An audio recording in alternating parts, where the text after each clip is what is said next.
Hi, everyone. Welcome back to Pocket Coaching. I am Katie. This is Penny, and we are Pet and Parent Longevity. So today we want to continue the conversation that we started last week about really identifying what's preventing us from getting to our goals and actually getting there. So last week we talked about getting really granular about obstacles that are in your way. Some people call these excuses. I'm not a big fan of that word. They are real life obstacles and hurdles that are preventing us from reaching what we've been calling our health destiny.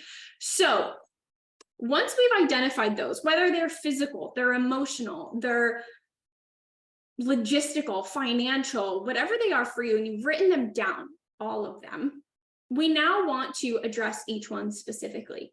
So this is where what we call SMART goals, which is an acronym, SMART goals comes into play. Penny, do you want to talk about SMART goals?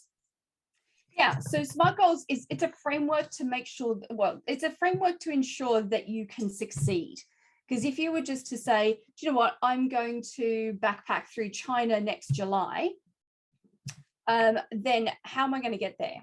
What are the steps between now and then? And even in saying that, I'm so used to making SMART goals that I actually put the time bounding. So yeah, SMART goals is a framework that helps you to actually reach those by putting the pieces together, joining the dots, if you like, so that the outcome will actually happen rather than it just being a dream that you can't aim specifically at. So SMART is, you need to start it with being specific. What is the particular thing, really particular thing that you're going for? Don't just say, I want to travel. Say, I want to do backpacking to China with my friend to see the pandas. That's specific, right? And then measurable. How am I going to know that I'm getting there, or that I'm getting there? So I'll know because I will have landed in China, right? I will know because I'm cuddling a baby panda, right? But so that one's pretty obvious. Actionable, know what the steps are in between, because there's a big gap between me being in the UK not cuddling a panda and me being in China up in some hill lodge somewhere giving a panda a piece of bamboo, right? There's a fairly big gap. Like that's, so there's a series of actions that are going to have to happen for me to get there. I need to look up how to go, what the flight costs, which carrier goes to, which airport I'm going to go to, what clothes do I need to have, do I need a visa, right? Very actionable steps in between. Is it realistic? I think so. It wasn't, I'm going to go to the moon and play with pandas, because there are no moon pandas. So it's Katie's laughing at me. It's really realistic. Always so fantastical. I love them. Welcome to my brain. Okay. And then time bound. So if I don't say when the goal is going to happen, when this is going to occur, it becomes a someday, right? And a someday is that excuse of a dream that we then regret later on because we never made it real.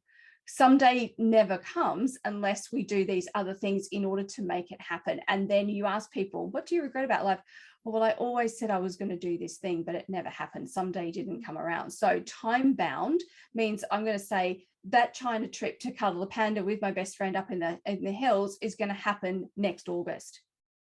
Right now, there's a deadline on it. I've got the best part of a year to make my plannings, to do the bookings, to find out all of the things I need to know about pandas. All right, and then when I hit the ground, I'm going to get there and go. So that's a SMART goal. So specific, measurable, actionable, relatable, realistic, and then time bound. Yeah, so we can essentially take this sort of bigger, so that's a really great example of having the big goal.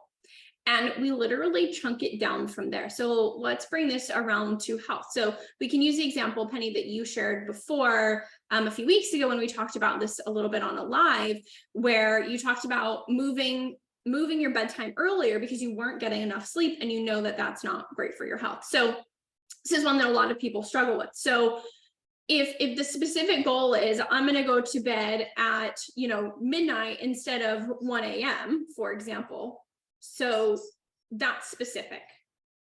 How are we going to measure that? Well, we've already measured it. And this is actually key, because it's better than saying I'm going to go to bed earlier. That's not the same. You're setting a hard, realistic, and measurable piece, right? So that brings us to specific and measurable. Is it realistic? Well, seems like it if you're setting that goal, right? Does that mean it's going to be easy? No. It's action oriented, right? So what is the action now that's going to come with this? So you can literally get into bed earlier, but we need to be specific around the strategies that are preventing you from getting to bed earlier. Are you working late? Are you on your phone late, right? That's stimulating the blue light. Is it, right? What are those obstacles? Do you have a hard time falling asleep? So we need to make it actionable in that we have a really good strategy around it. It's not just a simple, I'm going to jump in bed at that time and try to fall asleep. And time bound. So by what time period is this going to be a habit? So you can say, I'm going to start doing this on Sunday and I'm going to do it for 30 days straight. And that's my goal. So this is a SMART goal. That goes from feeling like you're tired, you're not getting enough sleep, it's a problem, to instead of just saying, I'm going to go to bed sooner, it's I'm going to go to bed at midnight. And these are all the strategies I'm going to take. I'm going to put my phone away. Maybe this is another goal, right? I'm going to put my phone away at 11 p.m. 1 hour before. I'm going to start my bedtime routine at that time. So you can bake multiple goals into your overarching what you're working towards. And so every time you think about making a behavior change, working towards your health in a certain way, whenever you notice yourself using vague language, try to flesh it out and make it that SMART goal and write it down. Writing it down is so powerful. When we actually put a pen to paper and write, it helps us process better, even more than like typing something. Now, who knows, maybe that'll change as we get used to typing so much, but as of right now, that's what research shows us. So write it down and then tell someone. Tell the people, especially who it's going to impact. If you have family, if you have a spouse that stays up with you till that time, tell them, share with them why, and then those specifics. Not only does that help in terms of their ability to support you and understand, but that also helps, again, in terms of how likely you are to succeed. When we share it, we are much more likely to succeed. Yeah, tracking and accountability. You almost need to add some extra letters on the end of the SMART, because I think you can't do without those aspects as well. When someone holds you to account and says, how are you going with that? And you have to fess up and go, I didn't really do it. They go, well, how come you didn't do it? Right? It holds you to account. And then hopefully they're the sort of person who's going to encourage you and say, hey, I tell you what, how about I do it with you for the first week, so that you've got that moral support? Or how about I ring you up or text you each day just to see how you're going, and you can give me a thumbs up or thumbs down, or I haven't got there yet, right? It's holding you to account. And then that tracking thing, keeping a record of how often have you done it, so you can reward yourself, and you can bake in rewards too. So you can say, if I do this for 7 days straight, then I get to insert reward here, right? So you choose what's going to be something meaningful to you.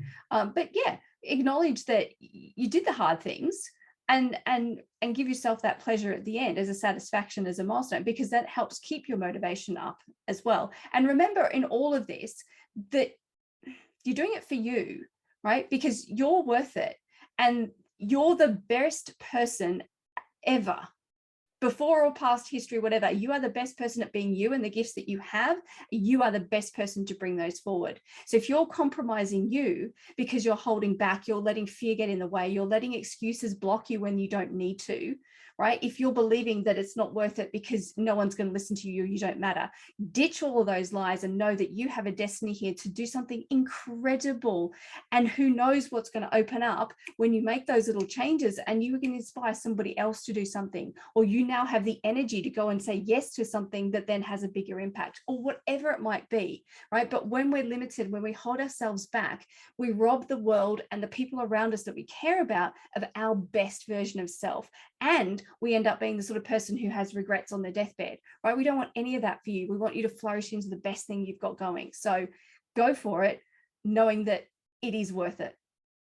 And on that positive note, we will see you all again next week. If you're loving these pocket coachings, be sure to subscribe on YouTube.